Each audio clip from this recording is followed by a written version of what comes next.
वाणी सुन करके बोले आज ध्रुव जी महाराज घर से निकल पड़ते हैं। कहां? भगवान को प्रकट करने के लिए। मां सुनीति को प्रणाम करते, मां मैं जा रहा हूं वन में। मां रो पड़ती हैं, मेरा बेटा कहां जा रहा है? छोटा शाबोद बालक 5 साल का। मार्ग में जाते हैं वन में।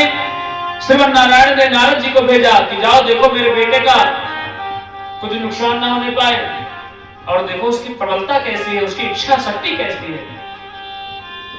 नारद जी महाराज आते हैं, कहते हैं बेटा कहां जा रहे हो? ध्रुव जी महाराज कहते हैं वन में जा रहा हूं। क्या करने? भगवान को प्रकट करने। बच्चे तो जो सुनेंगे वही रटेंगे।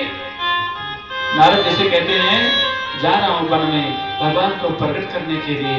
नारद जी कहते हैं बेटा घर पे कितनी बार भोजन करते हो? 8 बार। यहाँ कितनी बार पाओगे? यहाँ भगवान हमको भोजन नहीं देंगे। इतनी इच्छा शक्ति प्रबल है भगवान के ऊपर।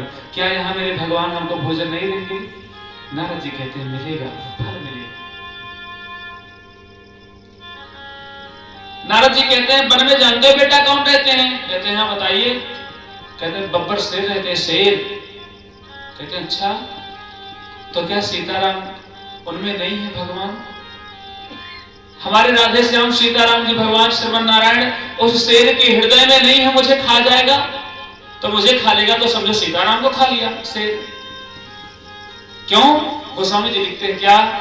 सिये राम में सब जग जानी। सिया राम में, सिया राम जी महाराज स्त्री लिंग में सभी, नारी में, स्त्री में, लड़के में, कुतिया में, बिल्ली में, बोले जानवर में, किसी में, चींटी में, सब में सिया राम है। अगर पौधों में, जानवरों में कोई तत्व है स्त्रीलिंग में तो वो भी है। बोलो जैसे इमली, इमली का भाव स्त्रीलिंग में आता है। आम रसराज और पुरुष में आते महाराज।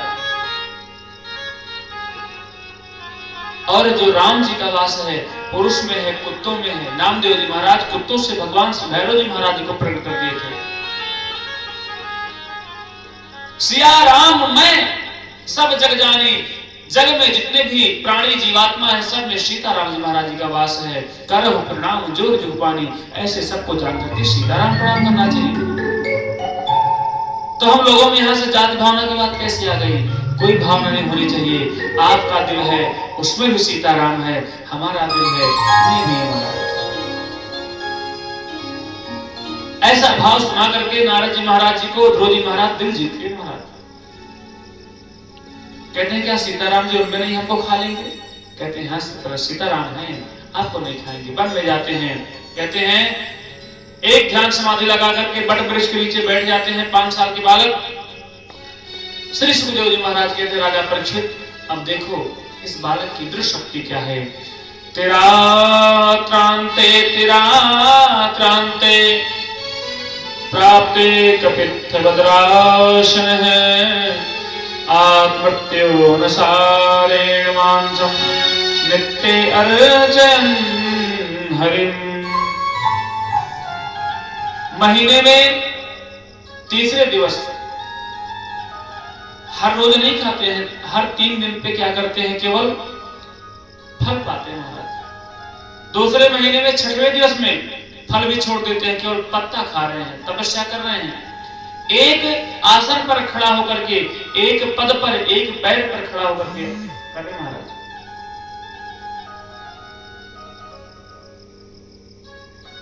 क्या क्या बता दे महाराज, कितनी ज्ञान की बात दे दी। तीसरे दिवस में, तीसरे माह में 9वें दिन केवल पत्ते छोड़ करके भी अब जल पीते हैं, तपस्या कर रहे हैं। चौथा महीना लगा है महाराज। 12वें दिन तक कुछ नहीं पाते। शाम को 12वें दिन केवल अब जल भी छोड़ दिए, वायु पीते हैं महाराज। मैंने से बताया था भागवत कथा में कि पहले वायु पीने की विधि। अगर भागवत कथा सुनना है और इच्छा शक्ति है तो बोले वायु पहले पीजिए। अगर वायु पी के रह सकते वायु पीजिए, नहीं तो फल का जल पीजिए, जल के बाद दूध पीजिए, दूध के बाद फल खाइए। फल ना हो पाए दोनों टाइम, एक टाइम फल खाइए, एक टाइम से भूख ना जाए दोनों टाइम खाइए, दोनों टाइम फल ना हो पाए तो एक टाइम फल एक टाइम भोजन। भोजनम तो वरम मन्ने कथा श्रवण कारकम नोपवासो वरभोक्ता तथा विघ्न करो यदि सुखदेव जी महाराज कहते हैं अगर आपका मन कहीं कथा में नहीं लग रहा है, भोजन करने में लगा है, तो बोले ठास के भोजन करो, एक बार नहीं 10 बार करो। बस आप कथा सुनो, भोजन से कोई मतलब नहीं है, बस लहसुन प्याज का निषेध है। और लहसुन प्याज क्यों नहीं खाना चाहिए, चिट्ठी लिख के हमको दीजिएगा, दूसरे दिन व्याख्या करेंगे, बात बढ़ जाएगी आगे।